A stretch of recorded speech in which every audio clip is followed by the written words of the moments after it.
Salut les Anacalypsiens, bienvenue dans cette nouvelle vidéo d'Anacalypsie. Donc hier est sorti le pronostic de NXT Stand and Deliver et on va maintenant faire la vidéo des pronostics de la nuit 1 et 2 de WrestleMania 39, donc WrestleMania Hollywood. Voilà, un WrestleMania Hollywood sans The Rock finalement. Et voilà, on va un peu débriefer tout ça et on va voir un peu qui pourrait gagner quel match ce week-end lors de WrestleMania. En premier, on a Austin Theory contre John Cena pour le titre des États-Unis. Pour moi, ça paraît assez logique hein, que ce soit Austin Theory qui remporte le match. Je vois pas John Cena gagner. Je vois pas, en fait, je verrais pas l'intérêt qu'un part-timer remporte le titre des États-Unis. Ça n'aurait aucun sens. Et en plus, si Austin Theory bat John Cena, ça peut que mettre en avant Austin Theory et lui donner plus de crédibilité en tant que champion. Et voilà, pas grand chose de plus à dire. Pour moi, Austin Theory, c'est même pas qu'il va, c'est il doit gagner ce match. Il peut pas le perdre. Perdre ce match face à John Cena, ce serait clairement enterrer Austin Theory, donc je vois pas l'intérêt. Donc Austin Theory, il doit gagner ce match. Ensuite, on a Seth freaking Rollins contre Logan Paul, un match qui sera très certainement cool à regarder, très spectaculaire vu les deux mecs que ce sont, mais ayant une haine envers Logan Paul pour ce qu'il a pu faire à YouTube, voilà, je vais voter pour un de mes chouchous de la WWE, soit le Seth freaking Rollins, parce que ça me ferait vraiment chier que Rollins y perde, parce que ça fait quand même beaucoup de catcheurs qui perdent face à des stars. Hein. Il n'y a que Roman Reigns qui a réussi à gagner contre une star, donc au bout d'un moment il serait peut-être temps qu'il y ait d'autres victoires de catcheurs contre des stars. Donc moi je veux une victoire de Rollins parce que ça me ferait chier qu'il perde, parce que le mec est juste ultra over, tout le public l'adore, mais il perd tout le temps. C'est incompréhensible. Ensuite, on a un Six-Woman Tag Team match que j'ai pas envie de voir. Ça donne pas envie du tout, on en a rien à foutre. Entre Trish Stratus, Lita et Becky Lynch contre Damage Control, donc composé de Bayley, Dakota Kai et Io Sky. Bref, on en a rien à foutre. C'est. Voilà quoi. J'ai envie quand même que Damage Control gagne, hein, mais c'est quasiment sûr qu'ils vont donner une victoire aux légendes et à Becky Lynch, donc je vais pronostiquer victoire de Becky Lynch et Stratus et Lita. Hein. En plus, elles sont championnes par équipe, Becky et Lita. Donc voilà, je pense qu'ils vont faire gagner les légendes. Et voilà, Damage Control n'aura servi strictement à rien dans le roster principal, hein, parce que les gens ils divinisent Triple H depuis qu'il est au booking de la WWE, mais alors ce truc-là, Damage Control, n'a jamais été très bien utilisé. Et pourtant, on a des stars qui sont géniales, mais elles ont jamais été très bien utilisées avec Damage Control. Et quitte à ce que Becky Lynch et tout y gagnent, autant détruire le Damage Control, on arrête avec ce clan, et puis que chacune parte dans son coin ou je ne sais quoi, mais je pense qu'il faut arrêter avec parce que le booking est vraiment à chier. Ensuite, on a Braun Strowman et Ricochet contre les Street Profits, contre la Alpha Academy, contre les Viking Riders, juste dans un Fatal 4-Way Tag Team Match. Bref, un truc que j'ai pas envie de voir non plus, parce que les matchs par équipe, c'est pas mon délire. Les Fatal 4-Way par équipe, c'est la pire chose qui existe. À chaque fois, ils te mettent juste deux catcheurs dans le ring. Et pour t'en sortir, bah, des fois, tu dois faire le tag avec tes ennemis. Ça n'a aucun sens. Faut vraiment qu'ils arrêtent avec ces matchs-là. Bref, les équipes qui sont présentes, elles sont très cool. Mais ça n'a aucun sens. Ce genre de match, faut qu'ils arrêtent. Bref, qui pourrait gagner? Les Viking Riders, je les vois pas gagner honnêtement, hein, je les vois pas du tout gagner. Alpha Academy, je les vois pas gagner parce que je pense que Maxine Dupri va venir foutre la merde entre Chad Gable et Otis, donc je pense qu'il y aura sûrement une distraction qui fera que l'équipe ne pourra pas gagner. Et du coup, à part les Street Profits ou l'équipe Braun Strowman Ricochet, je vois aucune de ces deux équipes là gagner. Et en vrai, je vais pronostiquer Braun Strowman et Ricochet. Je pense que voilà, ce serait pas trop mal pour ces deux-là d'avoir une petite victoire. Même si ça serait bien aussi pour les Street Profits, mais bon, j'irai plus sur Braun Strowman et Ricochet. Ensuite, on a le match entre Charlotte Flair et Rhea Ripley pour le titre de SmackDown. Euh, Là, je vois une victoire de Rhea Ripley. Je pense que voilà, elle a gagné le Royal Rumble. En plus, elle est arrivée première, si je dis pas de bêtises. Première, ouais, première et Liv Morgan deuxième, je crois. Bref, voilà, elle a prouvé que voilà, elle en voulait, qu'elle allait tout démonter pour avoir Charlotte Flair. En plus, c'est un peu le match Becky Lynch-Asuka qu'il y avait eu il y a un petit moment déjà, où Becky Lynch n'arrivait jamais à battre Asuka et qu'elle avait réussi, je crois, au Royal Rumble de je sais plus quelle année, un truc comme ça. Là, c'est un peu le même cas. Rhea Ripley a jamais battu Charlotte Flair, donc WrestleMania, c'est clairement le bon moment. Que Rhea Ripley remporte enfin le titre. Un titre principal au roster principal, ce serait génial. Donc pour moi, ça va finir comme ça. Victoire de Rhea Ripley. Je vois pas, je vois rien d'autre, hein. Voilà, Charlotte, faut qu'elle laisse la place à Rhea Ripley. Ensuite, on a un match tag team pour les titres indisputés tag team, donc ceux de Raw et SmackDown, entre les Usos avec Jay et Jimmy et Kevin Owens et Sami Zayn. Et là, vu la pop que reçoit Sami Zayn et Kevin Owens en ce moment, surtout Sami Zayn, pour moi, il faut que Kevin Owens et Sami Zayn remportent les titres par équipe. Si on veut vraiment détruire la Bloodline, faut qu'ils perdent absolument tout. Donc pour moi, ils doivent perdre également leur titre par équipe. Et pour moi, ça va être comme ça. Pour moi, Kevin Owens et Sami Zayn seront les nouveaux champions par équipe à WrestleMania. Je pense que ça peut être pas mal. Ensuite, on a Rey Mysterio contre Dominic Mysterio dans un match simple. Et honnêtement, il faut que Dominic Mysterio gagne. C'est un peu le même cas que Austin Theory contre John Cena. C'est des nouvelles stars contre des légendes. Il faut que les nouvelles stars gagnent les matchs.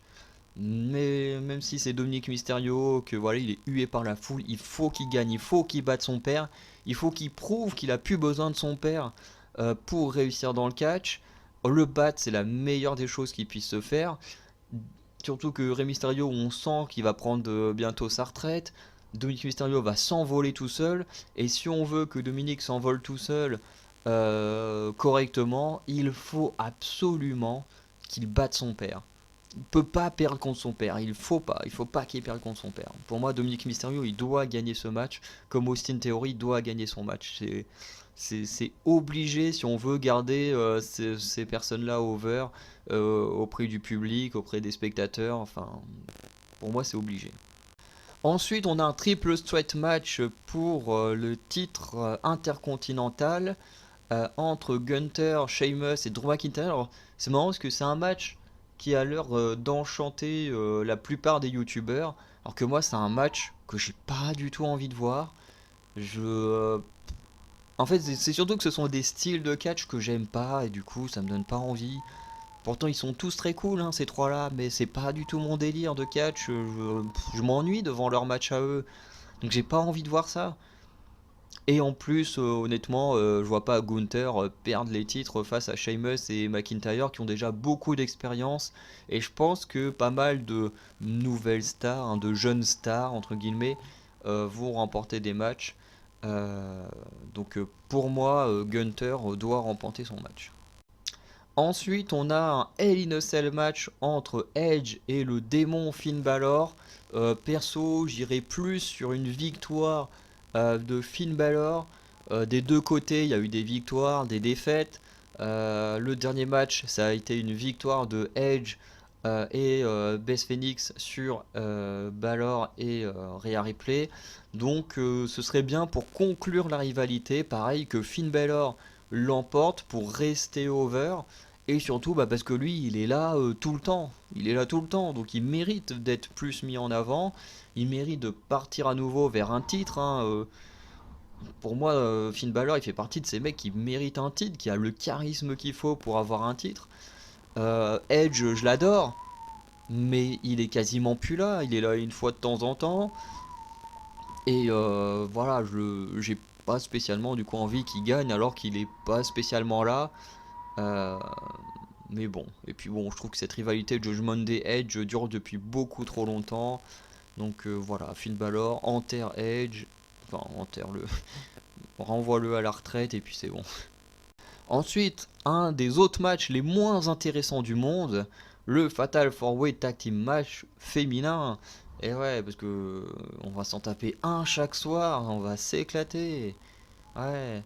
Donc là on a Liv Morgan et Raquel Rodriguez, Natalia et Shotzi, Ronda et Shayna Baszler et Chelsea Green et Sonya Deville. Ça donne absolument pas envie. Encore une fois, je dis un Triple H, ouh, tout le monde le voit comme un génie du booking. Euh, Vous avez vu ce truc de merde? D'où ça? C'est du génie créatif. Il n'y a rien qui va dans toutes ces équipes. Et je parle pas de la constitution de ces équipes, mais du booking que ces équipes-là ont depuis des semaines, voire des mois. Hein, c'est vraiment de la merde tout ce qui se passe. Bref. Pour moi, il n'y a que deux équipes qui peuvent gagner ce match, hein, de toute façon. Soit c'est Liv Morgan et Raquel Rodriguez pour le Feel Good Moment, soit c'est Ronda Rousey et Shayna Baszler pour partir sur une domination et un futur match de championnat par équipe face à Becky Lynch et Lita, et du coup où Becky et Ronda Rousey se retrouveraient à nouveau sur le ring pour un match de championnat, et Ronda Rousey pourrait peut-être avoir sa revanche du main event de WrestleMania où elle a perdu alors que ses épaules ne touchaient pas le sol au début où l'arbitre tapait.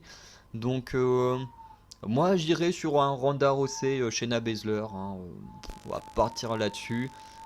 Ça peut être une bonne victoire pour après mener un bon match, hein, face à Becky et Lita. On verra. Ensuite, on a Bianca Belair contre Asuka pour le titre féminin de Raw. Et en vrai, j'ai envie de croire en Asuka. J'ai envie de croire en Asuka parce que ça fait très très longtemps qu'elle n'a pas touché une ceinture. Bianca Belair, ça fait déjà deux titres de presque un an qu'elle enchaîne. Euh, Non, c'est vrai que le deuxième a duré quand même un peu moins longtemps. Ça fait bah, quand même de août à avril, c'est quand même pas mal. Ça fait à peu près 8 mois. C'est quand même un bon deuxième règne. Mais bon, elle a quand même enchaîné deux règnes assez longs et qui étaient plutôt bons. Malgré, bon, des fois des adversaires pas dingues, hein, voilà. Mais en vrai, j'aimerais que Asuka l'emporte. Ce serait vraiment très cool avec ce nouveau personnage et tout, qu'elle puisse l'emporter, devenir championne, ça serait super. Surtout que ça fait longtemps qu'Asuka n'a pas touché une ceinture. Et en même temps, Bianca Belair, j'aimerais bien qu'elle soit repackagée et qu'elle ait enfin un personnage intéressant. Parce que certes, en in-ring, c'est très cool, mais en termes de personnage, Bianca Belair, ça a toujours été de la daube. Et j'espère qu'elle aura enfin un personnage digne de ce nom un jour. Ensuite, on a Brock Lesnar contre Omos. Bon, on va pas voilà, j'ai pas le mot. Tervigercer. Je pense qu'il manque un bout du mot. Bref, vous voyez ce que je veux dire. Mais Brock Lesnar, il va gagner, c'est obligé. Il peut pas perdre face à Omos. Ce serait inconcevable que Omos il puisse gagner face à Brock Lesnar. Ce serait trop bizarre. Ce serait trop bizarre. Après, on a déjà eu le Great Khali champion, donc on sait pas ce qui peut se passer. Mais pour moi, Brock Lesnar, c'est obligé qu'il gagne, quoi. Donc je vais pronostiquer Brock Lesnar. Et ensuite, on a Roman Reigns contre Cody Rhodes pour les titres indisputés. Voilà, donc WWE et Universal. Euh, et je pense que... désolé. Je pense honnêtement que Cody Rhodes va remporter ce match.